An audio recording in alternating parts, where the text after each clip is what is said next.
काफ़ी समय पहले की बात है। एक गांव में एक बूढ़ा आदमी रहता था। उसकी उम्र लगभग 80 वर्ष की थी। उसके माता पिता बचपन में ही चल बसे थे। इसी वजह से किसी को उसका असली नाम नहीं पता था।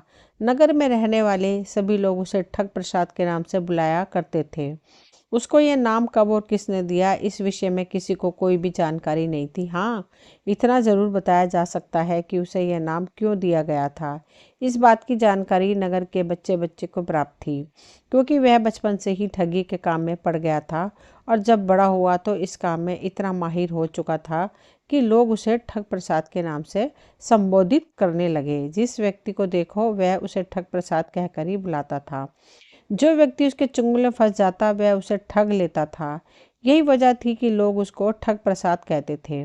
जिस समय वह जवान था उस समय वह एक मशहूर ठग रह चुका था, लेकिन जैसे जैसे उसकी उम्र ढलती रही और वह जवानी से बुढ़ापे की ओर जाने लगा, वैसे वैसे उसने ठगी का काम करना भी छोड़ दिया था।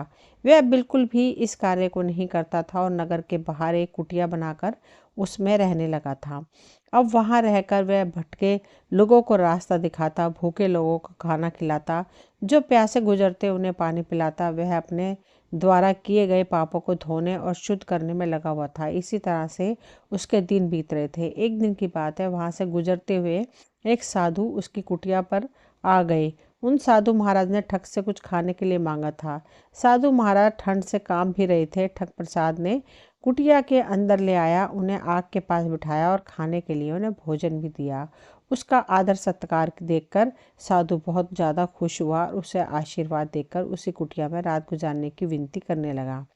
ठग प्रसाद ने साधु महाराज की प्रार्थना मान ली और अपनी कुटिया में एक रात बिताने के लिए रोक लिया। उसके बाद ही उनके सोने की व्यवस्था भी कर दी। रात के समय जब साधु महाराज सोने के लिए चले तो उन्होंने अपने बालों के जूड़ों में से एक पुड़िया निकाली, वह बिस्तर के नीचे रख ली।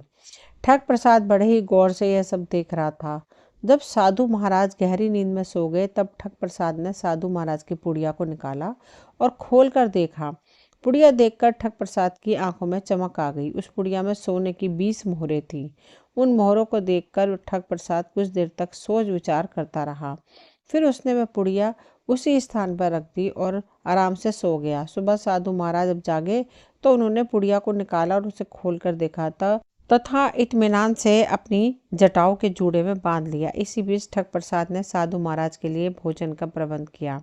साधु महाराज के भोजन करने के बाद ठग प्रसाद ने भी भोजन किया और फिर साधु महाराज धन्यवाद देकर चलने लगे। ठग प्रसाद ने साधु महाराज के चरणों की धूल को अपने मस्तक पर लगाया और साधु का आशीर्वाद प्राप्त किया। पूरी तरह से संतुष्ट होकर साधु महाराज वहां से चलने लगे। ठग प्रसाद ने भी उन्हें विदा कर दिया। जब साधु महाराज कुटिया से थोड़ी दूर पहुंच गए तो ठग प्रसाद ने बड़े जोर जोर से चिल्लाना शुरू कर दिया, अरे भाइयों, इस पाखंडी साधु को पकड़ो, यह मुझे लूट कर जा रहा है। उसकी चीख पुकार सुनकर आसपास के खेतों में काम कर रहे सभी लोगों ने उस साधु को पकड़ लिया। साधु महाराज कुछ भी समझ न पाए। जब ठग प्रसाद उनके पास आया तो वह बोला, कहो बच्चा, क्या हुआ? ठग प्रसाद ने कहा, अरे बच्चे के बाप, यह पूछ क्या नहीं हुआ। अगर मुझे पता होता कि तू इतना पाखंडी है तो मैं तुझे अपने पास ठहराता ही क्यों। गुस्से से कांपते हुए ठग प्रसाद ने यह बात कही। कुछ समय पहले पूजा आराधना करने वाला वह व्यक्ति इतनी जल्दी बदल जाएगा, साधु महाराज ने यह बात कभी सपने में भी नहीं सोची थी। वे आश्चर्य से ठग प्रसाद को देख रहे थे। उनकी समझ में नहीं आ रहा था कि यह सब क्या हो रहा है। साधु महाराज को अपनी ओर इस तरह से देखते हुए ठग प्रसाद बोला, अरे पापी दुष्ट, अब तो निकाल दे उस पाप की पूंजी को कहाँ छिपा कर रख दिया। हैरान परेशान हुए साधु महाराज ने पूछा, बच्चा, मेरी समझ में तेरी बात बिल्कुल नहीं आ रही। आखिर तुम क्या कहना चाहते हो? साफ साफ बताओ। ठीक है, वही करूँगा। अब तो मुझे कोई और रास्ता दिखाई नहीं देता। लातों के भूत बातों से नहीं मानते। ठग प्रसाद ने लोगों से कहा, भाई लोगों, इसकी तलाशी लो। वहां पर खड़े सभी लोगों ने साधु महाराज को पकड़ लिया और वही तलाशी लेने की बात होने लगी। ठग प्रसाद ने तलाशी लेने का नाटक करना शुरू किया और साधु की धोती से लेकर उसकी जटाओं तक को देखने लगे। तभी उसने साधु की जटाओं में बंधी हुई पुड़िया को निकाल लिया। लोगों को उस पुड़िया को दिखाते हुए बोला, देखो तो सही, पापी ने कहाँ पर छिपा कर रखी थी। यह तो अच्छा हुआ जो मुझे जल्दी पता चल गया, नहीं तो साधु महाराज का क्या मालूम कहाँ पहुंच जाते। तब तक तो मैं लूट ही जाता। हे भगवान, तूने मुझे बाल बाल बचा लिया। लोगों ने साधु महाराज को रंगे हाथ पकड़ लिया था। इस वजह से उन्होंने अपनी सफाई में कुछ नहीं कहा, जिसकी वजह से सभी लोगों को भरोसा हो गया था कि साधु महाराज यकीनन ही एक चोर है। इसलिए वे साधु को बुरी बुरी गालियां बक रहे थे और तरह तरह की बातें सुना रहे थे। कुछ देर के बाद वह सभी अपने घरों की तरफ लौटने लगे।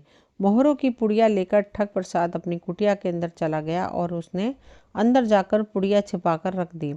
थोड़ी देर बाद वह बाहर आ गया और साधु महाराज को बड़े उत्साह और सच्चे दिल से इस तरह से आदर सत्कार करने लगा जैसे कुछ हुआ ही ना हो। फिर साधु महाराज को भोजन करवाने के लिए प्रार्थना करने लगा। ठग प्रसाद के अचानक इस अनोखे व्यवहार को देखकर साधु महाराज दंग रह गए।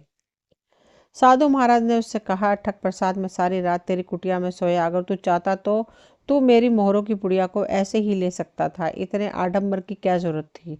अगर तू ऐसा करता तो मैं अपमान से बचा रहता और तेरा काम भी हो जाता। मगर पता नहीं तेरे दिल में क्या है जो तूने ऐसा किया। ठग प्रसाद ने हंसकर कहा, लेकिन तब मैं चोर कहलाता और मुझे चोरी से बड़ी ही नफरत है। तो क्या अब तूने सहकारी से पुड़िया ली है? यह तो वही बात हुई, चोरी और सीना चोरी। इसे भी तो चोरी का ही रूप कहा जाएगा। क्या कहा साधु महाराज? मैं चोर हूँ? नहीं, बिल्कुल नहीं। मैंने अपने जीवन में कभी भी चोरी नहीं की। मेरा काम ठगी करना है। मैं अपने पैसों को पूरी ईमानदारी से कमाता हूँ। अब अगर मुझे आगे से चोर कहा तो अच्छा नहीं होगा। ठग प्रसाद गुस्से से कांप रहा था। ठग प्रसाद ने गुस्से से कहा, साधु महाराज, मैं आपकी असलियत अच्छी तरह जान चुका हूँ। आप साधु नहीं हैं बल्कि साधु के वेश में एक चोर हैं, क्योंकि कल रात को जब मैंने आपको सोने के सिक्के छिपाते हुए देखा, मैं तभी समझ गया था कि एक साधु के पास इतने सोने के सिक्के क्यों हैं। अगर आप सच्चे साधु होते तो आपके मन में इतना लालच नहीं होता। और उसके बाद आधी रात के बाद जब मैंने आपको बालों को टटोल कर देखा तो मैं समझ गया था कि आपके बाल बिल्कुल नकली हैं, यानी आप एक साधु का वेश बनाकर घूम रहे थे। मुझे तभी सारा मामला समझ में आ गया था। ठग प्रसाद की ये बातें सुनकर साधु महाराज के पास कोई जवाब नहीं था। उनकी चोरी पकड़ी जा चुकी थी। इसके बाद साधु महाराज वहां से चले गए। वह साधु महाराज पूरे रास्ते भर उस ठग के विषय में और उसकी ईमानदारी के विषय में ही सोचते जा रहे थे। उधर ठग प्रसाद अपनी कुटिया में बैठा हुआ उस विचित्र साधु महाराज के विषय में सोच रहा था, जो असलियत में साधु नहीं था बल्कि एक धूर्त व्यक्ति था। असल में ये दोनों लोग ठग ही थे। इस बार एक ठग ने दूसरे ठग को ठग लिया था। ठग की ठगी। चंदन नगर में भोला नाम का एक मजदूर रहता था। वह लोगों के खेतों में मजदूरी करके अपना पेट पालता था। उसके घर में एक पत्नी थी। दोनों पति पत्नी गरीबी की हालत में अपना जीवन गुजार रहे थे। भोला का जैसा नाम था वो स्वभाव से ही वैसे ही बहुत भोला और सीधा साधा था। कड़ी मेहनत करने के बाद भी उसका जीवन गरीबी में ही गुजर रहा था। भोला की पत्नी एक चालाक और समझदार औरत थी। एक दिन भोला गांव की सड़क पर चला जा रहा था, अपनी गरीबी से बहुत ही परेशान। वो कुछ बड़बड़ाता हुआ चल रहा था। वह बोला, हे भगवान, आज मुझे 100 की बहुत सख्त ज़रूरत है। अगर मुझे यह 100 रुपये मिल जाएं तो मैं उसमें से 10 रुपये किसी गरीब भिखारी को दान में दे दूंगा। बस यूं समझो कि जैसे भगवान ने उसकी बात सुन ली हो। तभी राह चलते उसे पुरानी सी थैली मिली। भोला ने उस थैली को उठाया तो उस थैली में पूरे 100 रुपये थे। ये देखकर भोला बहुत ही खुश हो गया और भगवान को धन्यवाद देने लगा। वह घर ही तरफ चल पड़ा। तभी उसे याद आया कि उसे इसमें से 10 रुपये किसी भिखारी को दान में देने हैं। उसने उन पैसों में से 10 रुपये निकालकर अलग कर लिए। जल्द ही उसे एक अंधा भिखारी उसकी तरफ आता हुआ दिखाई दिया। भोला ने सोचा कि इसे ही 10 रुपये का दान दे देता हूँ। भोला उस अंधे भिखारी के नज़दीक गया और उस भिखारी को उसने 10 रुपये दान में दे दिए। अंधे को विश्वास ही नहीं हुआ तो उसने पूछा, आपने मुझे 10 रुपये दान में क्यों दिए? इतने पैसे तो आज तक मुझे किसी ने नहीं दिए। भोला ने कहा, मुझे भगवान ने 100 रुपये इसी शर्त पर दिए हैं कि मैं इसमें से 10 रुपये किसी गरीब को दान दे दूं। अंधे ने कहा, भगवान आपको सुखी रखे। मेहरबानी करके आप अपना सारा पैसा मुझे दिखा सकते हैं। मैंने ज़िंदगी में कभी 100 रुपये नहीं देखे। कम से कम महसूस तो करने दीजिए। भोला को इसमें कोई भी चालाकी नहीं लगी तो उसने वो पैसों की थैली भिखारी के हाथों में दे दी। बेचारा भोला क्या जानता था कि अब क्या होने वाला था। पैसों की थैली हाथ में आते ही उस अंधे भिखारी ने थैली को कसकर पकड़ लिया। ऐसे दिखाने लगा जैसे ये उसी के पैसे हों। तभी भोला उसके इरादों को भाप गया। उसने अपनी थैली छीन ली। हाथ से थैली जाते ही वह अंधा भिखारी जोर जोर से चिल्लाने लगा। उसने शोर मचा दिया, बचाओ बचाओ, यह आदमी चोर है, इसे पकड़ लो, मैं इससे लड़ भी नहीं पा रहा हूँ। आते जाते लोग चिल्लाए, क्या बात है, क्या किया इसने? भिखारी बोला, यह मेरा पैसा छीनना चाहता है, देखो इसके हाथों में मेरी पैसों की थैली भी है, इसमें पूरे 90 रुपए हैं, चाहो तो गिन लो। मैं सच बोल रहा हूँ। लोगों ने भोला को पकड़ लिया और उसकी थैली में रखे पैसे गिनने लगे। वो तो वाकई 90 रुपए थे। लोगों को भिखारी की बात पर विश्वास हो गया और उन्होंने उसको पैसे थमा दिए। भोला ने इस बात का विरोध किया पर सब बेकार, लोग उसका विश्वास ही नहीं कर रहे थे। उसने लोगों को पूरी कहानी बताई परंतु किसी ने उसकी बात का विश्वास नहीं किया। सभी कहने लगे कि यह कैसे हो सकता है। भोला बेचारा मायूस सा चेहरा लिए घर की तरफ लौट गया। जब वो घर पहुंचा तो उसने अपनी पत्नी को सारा किस्सा सुनाया। पत्नी ने कहा, तुम भी कितने बेवकूफ़ हो कि तुमने उस भिखारी को अपने पैसे दिखा दिए। तुमको अभी भी उस अंधे भिखारी की चाल समझ में नहीं आई। तुम यहाँ लौटकर चले आए। जाओ और जाकर उसका पीछा करो, देखो कि वो यहाँ पैसे कहाँ रखता है। भोला तुरंत ही बाजार वापस गया। वहाँ उसको वह अंधा भिखारी मिल गया। वह भिखारी धीरे धीरे शहर से बाहर की तरफ जा रहा था। वहाँ पर एक पुरानी सी सुनसान सी सराय थी। शहर से दूर होने के कारण सराय में कम ही लोग आते जाते थे। ऐसा लग रहा था कि बहुत दिनों से यहाँ कोई आया नहीं होगा। वह भिखारी सराय के अंदर चला गया। सराय के अंदर पहुंचकर वह एक जगह पर बैठ गया। कुछ देर बाद उसने चारों तरफ देखकर कहा, यहाँ तो कोई नहीं है। फिर भी यह निश्चित करने के लिए कि वहाँ कोई नहीं है, उसने अपनी डंडी को अपने चारों तरफ घुमाया और फिर बोला, हाँ यहाँ कोई नहीं है, यह जगह सुरक्षित है। फिर वह सराय के कोने में गया। वहां पहुंचकर उसने फर्श की थोड़ी सी मिट्टी हटाई और भोला से लिए हुए 100 रुपये मिट्टी में रखे एक बर्तन में दबाकर वहां छिपा दिए। फिर वो बोला, भगवान का लाख लाख शुक्र है, सुबह मेरे पास केवल 1000 रुपये ही थे पर अब मेरे पास 1100 रुपये हो गए। भगवान तेरा लाख लाख शुक्र है। जब भोला ने भिखारी के ये शब्द सुने तो वह बहुत ही खुश हुआ। यह करके वह भिखारी सराय से बाहर निकल आया। जैसे ही वह सराय से बाहर निकला तो भोला सराय के अंदर गया और वहां से वह मिट्टी का बर्तन उसने निकाला, उस बर्तन को अपने घर ले गया। जब वह घर पहुंचा तो उसकी पत्नी ने उसकी बहुत तारीफ की और उसको फिर से उस अंधे भिखारी के पीछे पीछे जाने के लिए कहा। उसने कहा, जाओ और देखो कि आगे अब क्या करता है। भोला फिर चला गया। अगले दिन सारा दिन वह उस भिखारी के पीछे पीछे घूमता रहा। उस दिन की शाम को भी वो भिखारी उसी सराय में गया। वह भिखारी उस दिन की तरह आज भी कुछ पैसे जो उसने उस दिन कमाए थे वहां जमा करने गया था। जब उस अंधे भिखारी को उसके पैसे वाला मिट्टी का बर्तन धरती में गड़ा हुआ नहीं मिला तो वह बहुत ही दुखी हुआ। बेचारा अपनी छाती पीट पीट कर रोने लगा। तभी वहां पर एक आदमी आया जो उसी सराय में काम करने वाला एक नौकर था। नौकर ने भिखारी से पूछा, कौन है वहाँ और क्यों शोर मचा रहा है? संयोग से वह नौकर भी अंधा था। भिखारी ने नौकर की आवाज़ को पहचाना और बोला, दीनू मैं हूँ मांगू। असल में वो दोनों एक दूसरे को जानते थे। दोनों इसी तरह से अपने अंधेपन का फ़ायदा उठाकर लोगों को लूटते थे। पहले अंधे भिखारी ने कहा, दीनू भाई मैं तो लूट गया, बर्बाद हो गया, अब मैं क्या करूं? दूसरे अंधे भिखारी ने कहा, तुम तो बड़े ही बेवकूफ़ हो, मैंने पहले भी तुम्हें कई बार कहा है कि इस जगह पर पैसे मत रखा करो। अब रोना धोना बंद करो और इस घटना से कुछ सबक लो। अपने 1100 रुपये इसी जगह पर दबा कर रखोगे तो आते जाते लोगों की नज़र पड़ ही जाएगी। अगर तुमने वह किया होता जो मैंने किया है तो तुम्हारे साथ आज ये हादसा ना होता। तब मंगू भिखारी बोला, अच्छा तो तुम बताओ कि तुम क्या करते हो? दूसरे अंधे भिखारी ने कहा, मेरे पास एक बहुत बड़ी खोखली डंडी है, मैं अपना सारा पैसा उसी डंडी में रखता हूँ। वह डंडी मैं हमेशा अपने पास रखता हूँ, देखो यहाँ पर हूँ।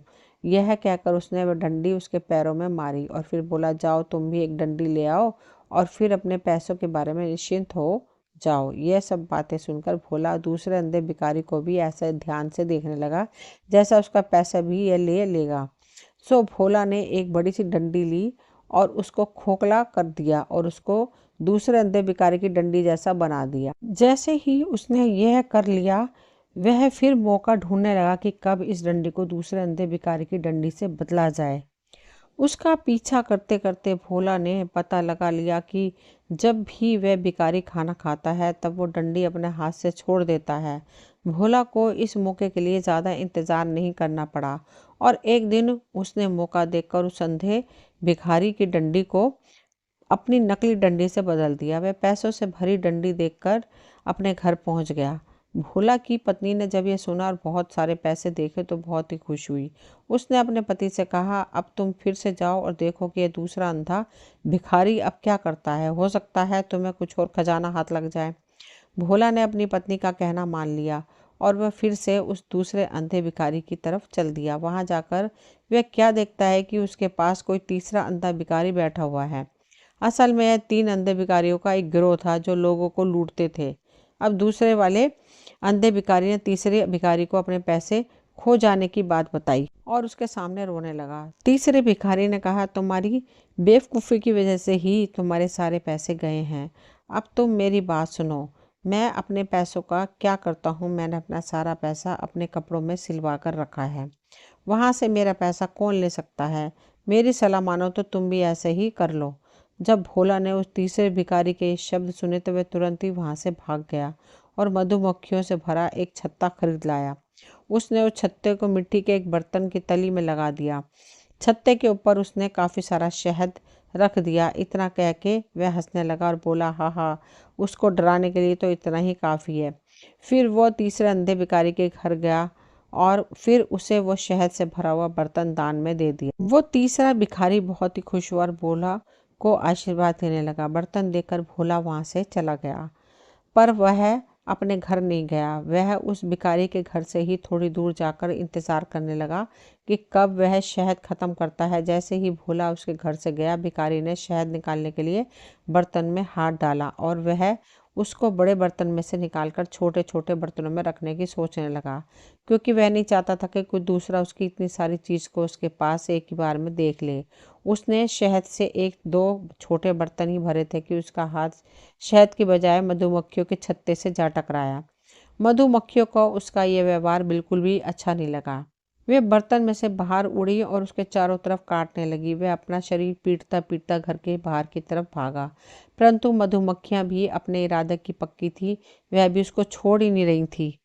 ऐसे समय में कोई उसकी सहायता करने वाला भी नजर नहीं आ रहा था। सो उस अंधे भिखारी को अपने कपड़े उतारकर एक तरफ फेंकने पड़े और फिर वो घर के अंदर चला गया। मधुमक्खियां भी उसके पीछे पीछे भाग रही थी। वह बेचारा तो उनके काटने से मर ही जाता अगर उसकी पत्नी समय पर न आ जाती। उसकी पत्नी ने आकर एक बड़े से कंबल से उसे ढक दिया और उसकी जान बचाई। इसी बीच भोला ने उस अंधे भिखारी के कपड़े बाहर से उठाए और वहां से भाग गया। उन कपड़ों को लेकर वो घर पहुंचा और उसकी पत्नी को दिखाया। कपड़ों में से निकले धन को देखकर उसकी पत्नी बहुत ही खुश हुई और कहने लगी, अब तो हम लोग बहुत ही अमीर हो गए हैं। अब हमें बाकी ज़िंदगी के लिए ज़्यादा चिंता करने की ज़रूरत नहीं है। जैसे ही उस भिखारी को मधुमक्खियों के काटने के बाद थोड़ा होश आया तो उसने देखा कि उसके कपड़े गायब हैं। देखकर वह बहुत ही क्रोधित हुआ। वह तुरंत अपने बाकी दोनों साथियों के पास गया और वो तीनों आपस में मिलकर बातें करने लगे। तब उन्हें समझ में आया कि कोई आदमी उन तीनों को बेवकूफ़ बना गया है, लेकिन अब कुछ नहीं किया जा सकता था। उन तीनों बेईमान अंधे भिखारियों को अच्छा सबक मिल गया और इधर भोला प्रसाद अब आराम से अपना जीवन बिताने लगा। दोस्तों, ये कहानी यहीं तक थी। मुझे उम्मीद है आपको ये कहानी अच्छी लगी होगी। अगर कहानी अच्छी लगी हो तो प्लीज़ चैनल को सब्सक्राइब करें, वीडियो को लाइक शेयर करें। मिलती हूँ अगली कोई नई कहानी लेकर, तब तक के लिए थैंक यू।